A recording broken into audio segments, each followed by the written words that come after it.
Guys, I know I've been MIA, but look at this. 1,800 likes, okay? Out of the 1,800, 1,400 of them are laughing at this. These two astronauts that are apparently stuck in space. That means 1,400 out of 1,800, which means 77% are flat earthers. And know the truth. Lights, camera, action. The narrative is over, NASA.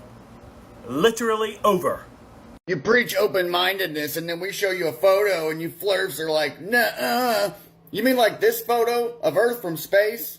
Nuh-uh. They copied and pasted the clouds. Or this photo we ran through the CGI image detector. It's fake. Or this photo of Jupiter's aurora, which they used the same photo that they posted 2 years ago.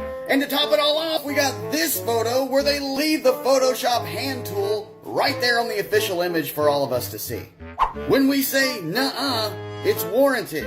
So let me get this straight. You're making fun of us for not agreeing with you when you're wrong. That sounds a little crazy. It's kind of like a dictatorship out here. So next time that we say nuh-uh, maybe you should look into what you're trying to present and the claims you're trying to make. You're killing my bird. Can you not deal with these logical fallacies? What do you think? Hi. Are you sweet? Let's debunk the 1972 blue marble.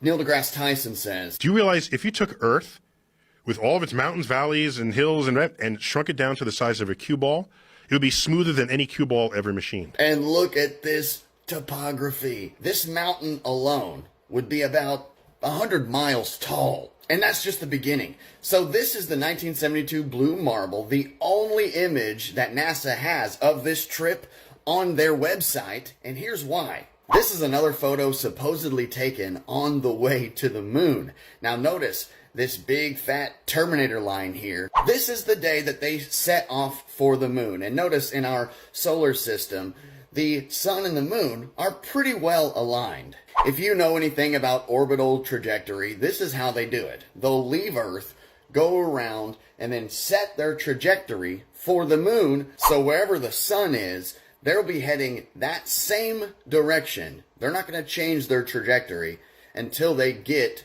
to the moon. So, if they leave Earth and they're heading toward the sun the entire 3-day trip, then every time they look back at Earth, they're going to see the same light on that face of the Earth as the Earth would turn in the sunlight. So they would never experience a Terminator line in that 3-day trip toward the sun, toward the source of light, looking back behind you. The only way you would see this is if when you got to the moon, you rode on the moon for like 4 days until it got around to the position where you would see a Terminator line on Earth. NASA took this off of their website. This is not on nasa.gov anymore. It's in the archives. You have to dig to find this one because they released all the photos and then we're like, whoops, we didn't think about orbital mechanics here. We're never able to see stars from the lunar surface or on the daylight side of the moon. Liars. By All eye liars. without looking through the optics. I don't recall during the period of time that we were photographing the solar pearl what stars we could see. I don't remember seeing any. You can see the stars. Oh, yeah. And, you know, and pretty much all the time you can see the stars. I don't remember seeing any. NASA says that we can't leave low Earth orbits.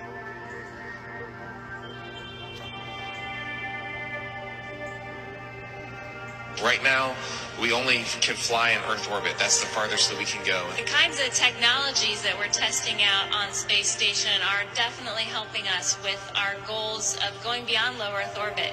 Early in the next decade, a set of crewed flights will test and prove the systems required for exploration beyond low Earth orbit.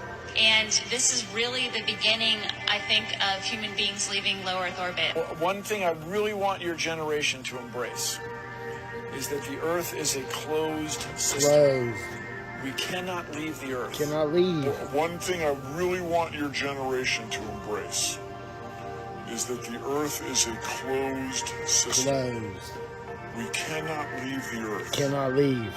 NASA tells us that they lost the 1960s technology that took us to the moon. I'd go to the moon in a nanosecond. The problem is we don't have the technology to do that anymore. We used to, but we destroyed that technology. Destroyed it? And it's a painful process to build it back again. The ultimate destination is Mars. See, if you gave me all the money in the federal budget today, I could not get a human to Mars. I think that what you're doing is taking a shot in the dark. You have no way of knowing if any commercial entity will ever be able to put a man in orbit, no matter how much money you throw at them. What you're doing is you're taking NASA's manned space program and making it a faith-based initiative. I yield the rest of my time. NASA also says that they lost the telemetry data for the moon missions. Boom, lost it.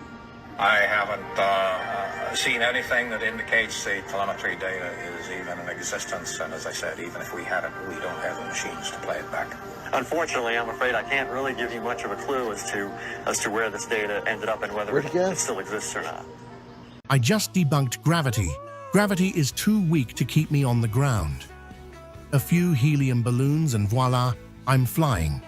Gravity is just weight. Once you eliminate the weight, you become lighter than air. Can you see it now?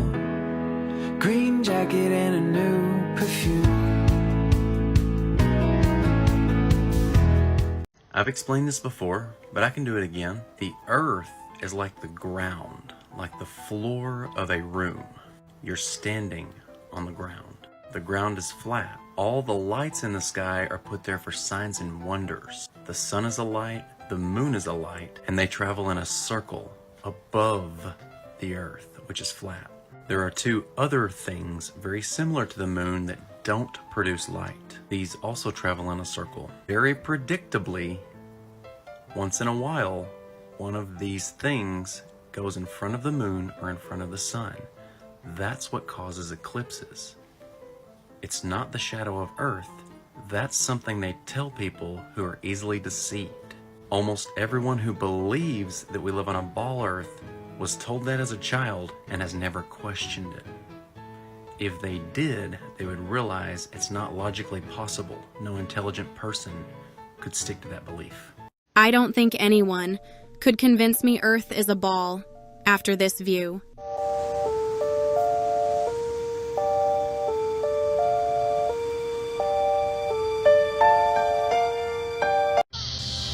Not only if the sun is 93 million miles away, these clouds would be lit up, but also these clouds would be lit up, and they're not. So you guys want to tell me why those are lit up, but those aren't? I could tell you why. It's because the sun is local. Have a great day. We're told that that light in the sky behind me is 93 million miles away in the vacuum of space, and the Earth is spinning around it. In fact, the Earth is travelling at 67,000 miles per hour, around that. Obviously, you can't feel any spin or detect any motion, and there's no scientific evidence that we are in fact going around the sun. In fact, the Michelson-Morley experiment proved that it's in fact the heavens that are rotating and not the Earth.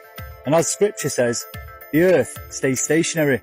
In fact, you can't find evidence of anyone claiming the Earth was spinning until very recently, because all our ancestors believed that the Earth was stationary and we're living under some sort of dome or firmament-like structure, and the celestial bodies were placed within that. And we all remember the sun from when we were younger, especially if you were born in the 80s, for example. You'll remember the sun being yellow, orange, pink at sunrise and sunset, but it was never so bright. It was never so white.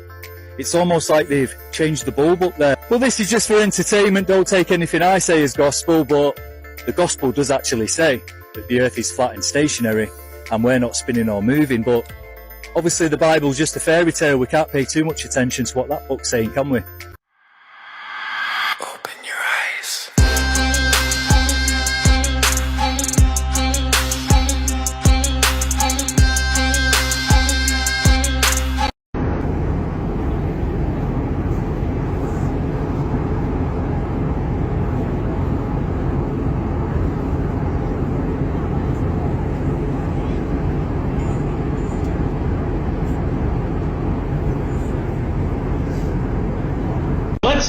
about airplanes. The Earth is stationary, according to the Air Force, and according to all the flight plans in today's aviation. We've got a plane. Have this. Plane takes off. You notice when you take off in a plane, you feel like you're leaning back. You're going up until you level out. Now that our wings are level, we can go ahead and get rid of our flaps. We have good altitude and airspeed. Now that our wings are level, we can go ahead and get rid of our flaps. We have good altitude and airspeed. You're always level. In an airplane, you're always level. Your plane never follows the curvature of the Earth. Why is that? Because there is no curvature. A plane would have to follow the curvature. If they didn't follow the curvature, they would fly directly out into space.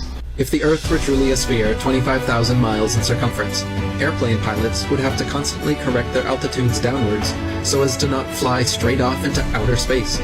A pilot wishing to simply maintain their altitude at a typical cruising speed of 500 miles per hour would have to constantly dip their nose downwards and descend 2,777 feet, over half a mile, every minute. What you never feel on a plane.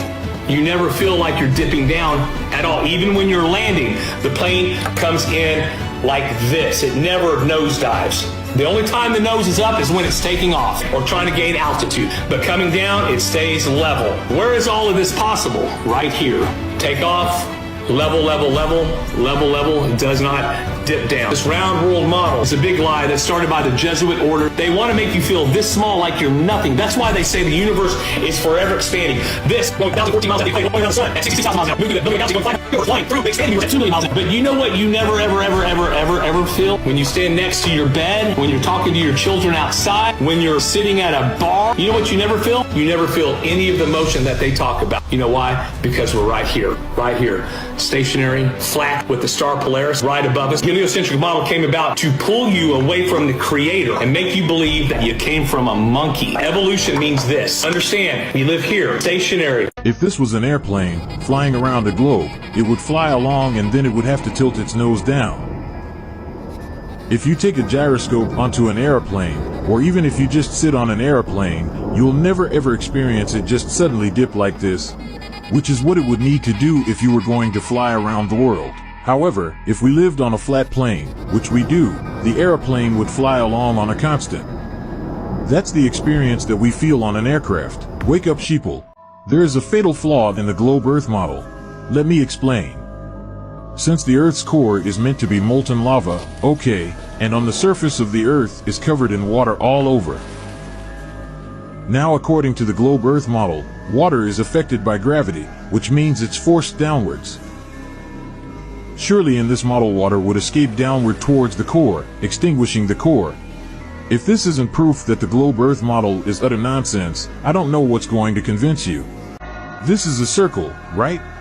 This was a helicopter, and it flew in a straight line. It would fly off into space. That only. It wouldn't work, would it? Helicopters can't fly to space. That's because we live on a flat plane. Make it make sense. Can anybody tell me what is wrong with this model?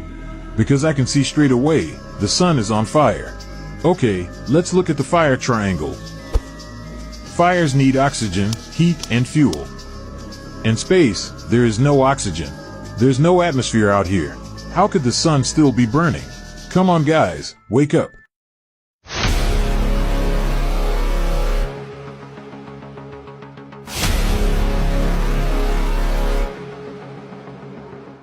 Breaking news. Russian pilots release stunning images of a flat, non-rotating Earth. We live on a topographical plain surrounded by an ice barrier which contains all of the oceans in. These images demonstrate 360 degrees of flat horizon, only possible on a flat and stationary Earth.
The shuttle exploded and all 7 crew members lost their lives. This is Judy Resnick, an engineer and pilot aboard the Challenger mission. In 2013, an eagle-eyed internet user found Judith Resnick, a law professor at Harvard Law School. Some people were a little taken aback by the identical name, age, and likeness, so they started digging. This is Michael J. Smith, also an engineer and pilot aboard the Challenger shuttle, who passed away that fateful day in 1986 at the age of 39 years old. This is Dr. Michael J. Smith, professor of engineering at the University of Wisconsin. This is Sharon Krista McAuliffe, arguably one of the most famous things about the Challenger mission. She was supposedly just a teacher that was picked at random to be one of the astronauts, which made it all the more tragic when she passed away due to the Challenger disaster in 1986. This is Sharon A. McAuliffe, also a law professor who received her degree shortly after the Challenger disaster. Dick Scobie was the commander of the mission. Here's Commander Dick Scobie next to Richard Scobie, the CEO of Cows and Trees. Here's his company's original logo. It's a cow, but it's not in a tree. It's strapped to a rocket, and gee, that jet stream kind of looks familiar. In fact, just in case I wasn't making it clear, the top picture is the Challenger ship shortly after exploding. So, you know, Astronauts Ronald McNair and Ellison Onizuka both passed away when the Challenger shuttle exploded. Miraculously, it was found out that they both had twin brothers, Carl McNair and Claude Onizuka. But ancestry searches were done for both Carl and Claude, and there was no birth records found. And the odds of 2 sets of identical twins in a crew of 7 are astronomical. It came in the mail, and y'all are opening it with me. Ooh. Smell it. Woo!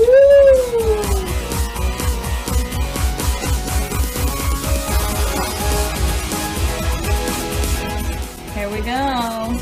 The flat Earth map dates back over 1,000 years. This map is credited to being created by a Persian astronomer. His name was Al-Biruni, and he lived between 973 AD to 1048 AD. It's the official map of the United Nations and also the United States Geological Survey. It used to be present in many places before the creation of NASA and the Antarctic Treaty in 1959. Here you see it with Admiral Byrd.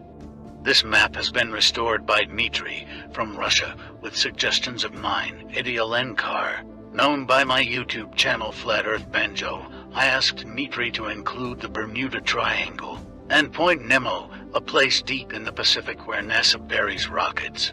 Then Robert Tozzi, a professional mapmaker, came along and enhanced the map even more. There are many people now selling this map online, but if you could order it from my online store, I would greatly appreciate it. Visit my online store now and order one of the items. I humbly thank you.